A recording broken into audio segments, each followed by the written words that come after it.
Hey, it's Angie with News OK. I am here with Sherrel Jones, who is our passion for food columnist for the Oklahoman. We are on location in Enid at the Enid Farmers Market. Now, this is a fairly new thing for Enid. Fairly new thing, and today we're going to meet the force behind the market, getting it really off the ground. Corey Groendyke has great visions for this wonderful old building that, as she says, needs a lot of love, but it's getting a lot of attention lately from vendors and growers throughout the county. Wow. Yeah, and this used to be a train station. Check it out.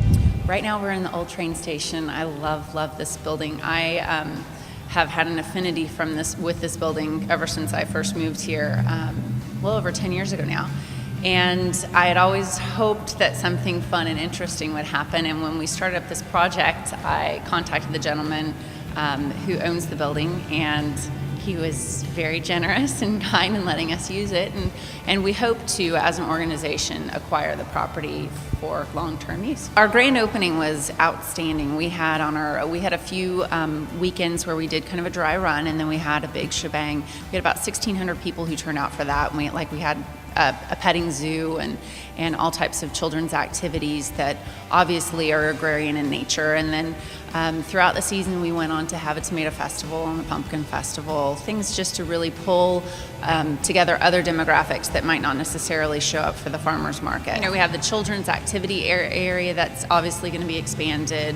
That's really, really important to us because there's so many children who just don't know.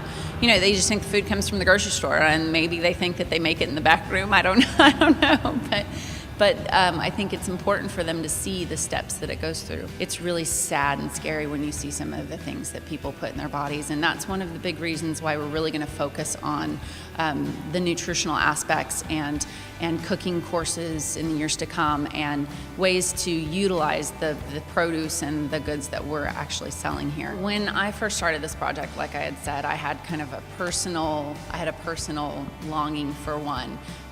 But once I got to meet and know the families of these small producers, essentially, I saw how critical this was for them, how something that bridges the gap from their homes where they create and make these things to the actual consumer not only pulls together the community, but it also helps support them as a family, which in turn supports our area, and it makes everybody happy. It's a win-win. It's definitely a healthier alternative.